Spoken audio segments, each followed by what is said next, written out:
righty, it's another day in paradise, and here at Advanced Auto Dynamics, we're looking at a 04 X5 BMW with a 4.4 liter engine in it.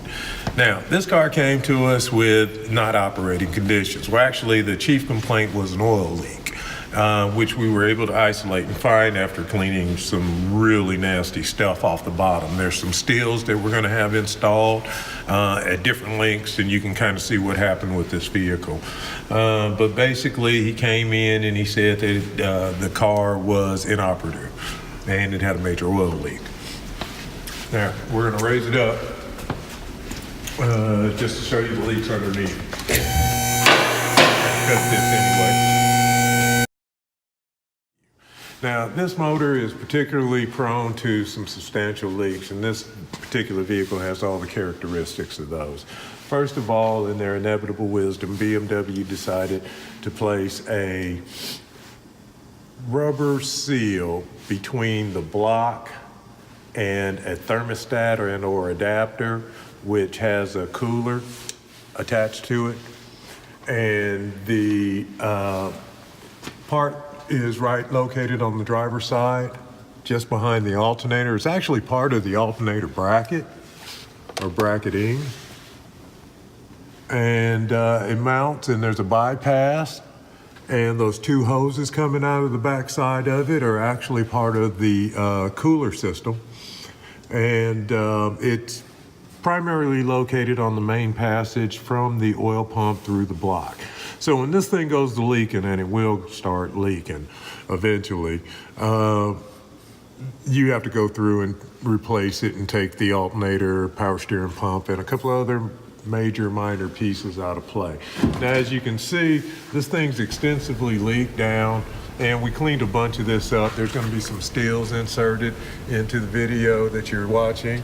Also, we noticed that the car has an oil filter housing leak from a bad seal that hasn't been replaced. So I imagine when I open this up, I'm going to find a cartridge in here that is hardened and pretty impacted.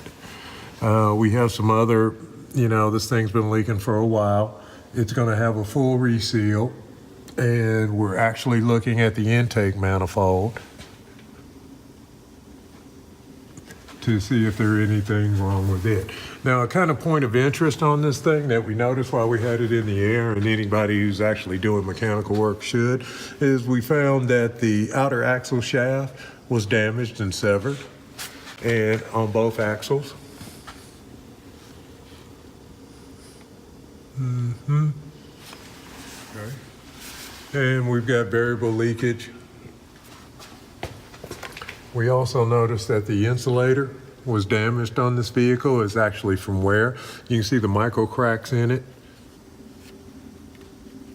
And we also found another one at the back side of the torque converter. This is for the front differential housing. But we also found another one on the back side of the the transmission, for the main propeller shaft to the rear. As you notice, this thing has been leaking oil all down the side. And it's actually covering parts of the differential. That's how much oil this truck's been burning. He also had some particular interest in doing the air springs on these, and this has already been replaced. Yeah, that's an Arnett. That's an aftermarket distributor for these. They actually have a lifetime warranty. You may want to make a phone call.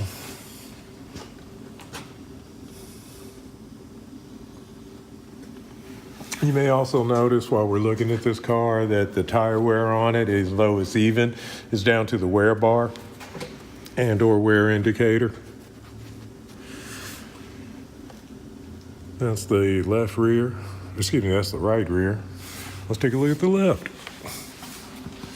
And he's got a newer tire, but again, it's wearing evenly. There's no indentations. He's got a slight compared to the outer cleat on the outside of the tire. So he is towed out. This tire is actually rubbing on the inside. Yep, and this one is too, now that I take a look at it. He's also having some intake manifolds, and we're going to get into that in a later session. And we're going to look at the valve covers and the middle timing chain cover on this motor, because all that has to be resealed. We'll also talk about the variable valve solenoids, because we're going to take those and we're going to try to reactivate them by soaking them and getting them clean again. We're going to look at the intake manifold on this vehicle. The intake manifold on this particular year model, which is, it ran through the 7 Series and this model, anything with a 4.4 liter has some variation of it. But basically it's a cast